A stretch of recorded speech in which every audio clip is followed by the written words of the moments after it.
Hey everybody, and welcome back to Camel Kingdom, the Arabian area, and still working on the Darkride. I can say, and I teased it already in the last episode, this is my favorite episode so far. If I'd only had Beaumaret in here, that would be even better. But apart from the loss, or just her missing in this episode, this is my most favorite episode because we started to build this area with the entrance. I never finished that one, it was just like the station.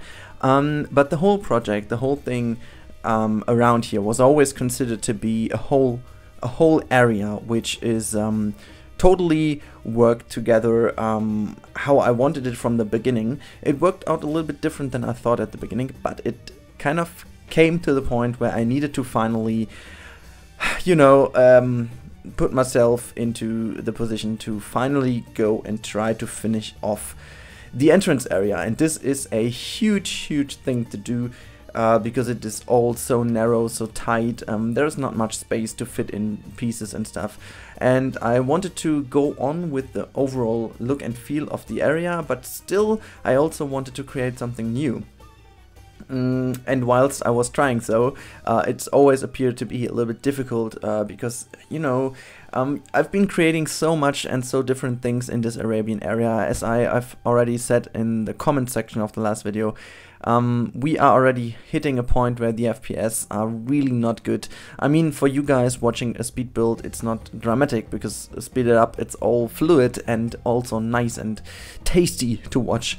But yeah, for me playing the game, building in around 19 FPS is not that much fun, to be honest. So I have been optimizing the game a little bit with some NVIDIA settings and stuff, but as always, it's down to the CPU and not down to my graphics engine, and my graphics don't change much if I put them up or down, it doesn't really matter. So it's all down to the CPU, and so I can't deal with it. But anyways, it's enough to finish off this area, and then we have to see how it's all in the end.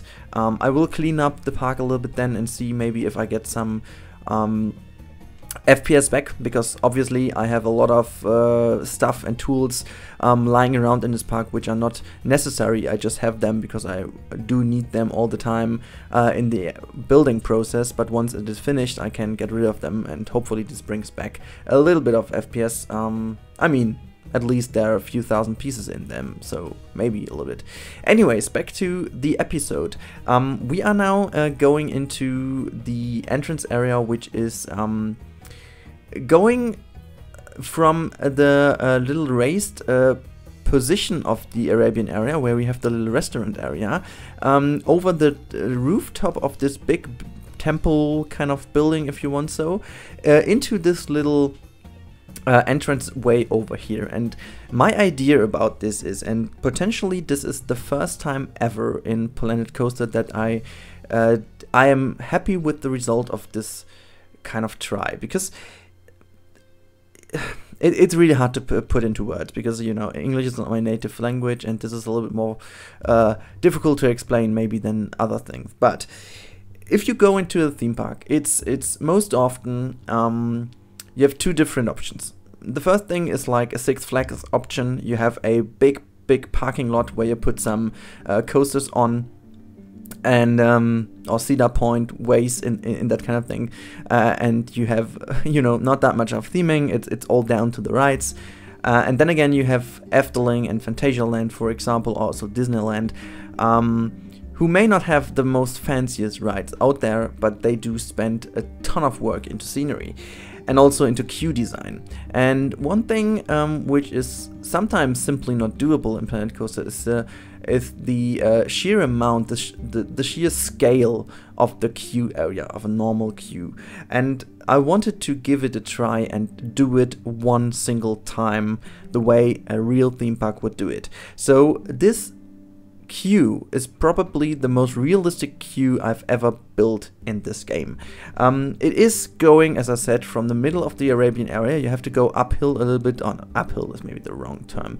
You are going up the stairs to the restaurant area, and then you can go into the entrance of this Darkride, which we still don't have a name for, and please, all name suggestions, go now to the comment section below and give it to me. The best one will be chosen, and I will take this one as the name of this Darkride, which is close to be finished, just to mention this. But anyways, back to the point.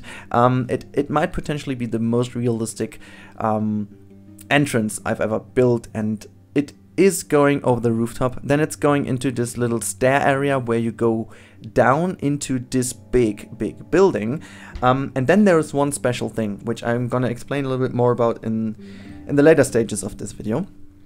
But there is an area where you can see the queue from the exit area. So if you are standing in the queue, you can look to your left side, and it's an open gallery, so to say, where you can see the exit path going out. And once you are out of the attraction itself, you will go into a souvenir shop, which I have already created, and well, it's not finished yet, but I have started to create that one, where you can also buy ride photos and stuff. And so the whole experience is a complete one. So you go into this one from a completely different location. This is also what theme parks sometimes do. They do locate the entrance to a ride in a completely different area than the exit, to provide also this kind of immersion that you change a little bit, that you have done something in the ride. You have really actually gotten to another place. And this is also what I wanted to create with this one. So you enter this one, you walk a whole lot of time until you're finally in the actual station. Then you have the ride, and you are exiting the whole thing into a completely different area of the park. Additionally, there is a lot of theming going on with different viewpoints of this area, so to say. You can see the whole area from the rooftop, then you go into a dark little stair area, then you will have a little balcony from which you can look down into the first station area, and then again you rejoin a little bit of a catacomb area, where then again you have the whole dark station until you go into the boat and actually ride the thing. So yeah, a whole lot of things going on. I hope you understood a tiny little bit what I wanted to say with this special queue in that kind of sense. And yeah, as you can see now, I am preparing already some pillar designs. This is the hero pillar for the middle of this entrance area, which in the end does look kind of nice, I believe. Well, no, let's say it looks really good. At least I'm really happy with the end result of this design. But yeah, so now, as I told last time, I am going into the comment section more often now to read some of your comments. So last time was really interesting because Jack Seeger commented in a video before, and then I mentioned him that he was commenting, and now he's commenting. That's okay, hopefully you could follow me. He said, was looking at my own Planet Coaster game, so it took me by surprise a little when I heard my name. Keep up the good work, man. I'm loving every project at the moment. So first of all, thanks for the compliment, man. And well, this is basically, you know, the thing is, it's exactly what I wanted to achieve. I wanted your curiosity from maybe being named in the videos. I always like this myself, to be honest. Like, even if there are some, oops, I hit my microphone. We did have that in the last episode, but now it's back again. It's a running joke I don't really want to do. Anyways, I also like this, even when really small YouTubers, or it doesn't really matter, size doesn't matter. That's what she said. No, sorry. So sorry. Demonetized. No, the thing is, I also find it very interesting sometimes if people just mention my name in their videos or whatsoever. It's always, you know, it's a little bit of interaction. It's really nice, and yeah. So I'm gonna read some of those, and we have Dennis Tar HD. I hope or maybe it's Dennis TA HD or whatever. He said, I'm so thrilled to see the POV of this coaster, one of the best themed and realistic coasters I have seen. First of all, again, thanks mate, thanks for the compliment. And secondly, but I also commented this already in the comment section, I hope that the POV will be good, because there will be a whole lot of things going on with some screens, animated screens, and I am not quite sure if I can handle it with the FPS given in the park, or if I have to do it with cheat engine. The problem with Cheat Engine though is that the video files are not played the correct speed. So if I do something with the how are they called again? Ah, god damn it! The screens, the billboards. That's what I wanted to say. The billboards. Then I have really to care about if I can use this, or maybe for the Darkride part, I have to delete the rest of the park. I mean, maybe do another save file and just delete the whole pirate area and main streets to gain back some FPS and try it. That's maybe a good solution to do it. But yeah, well, no idea if I would do so. Anyways, Alexander Mountain. Hello, it does float kind of nicely. Alexander Mountain. A good name though.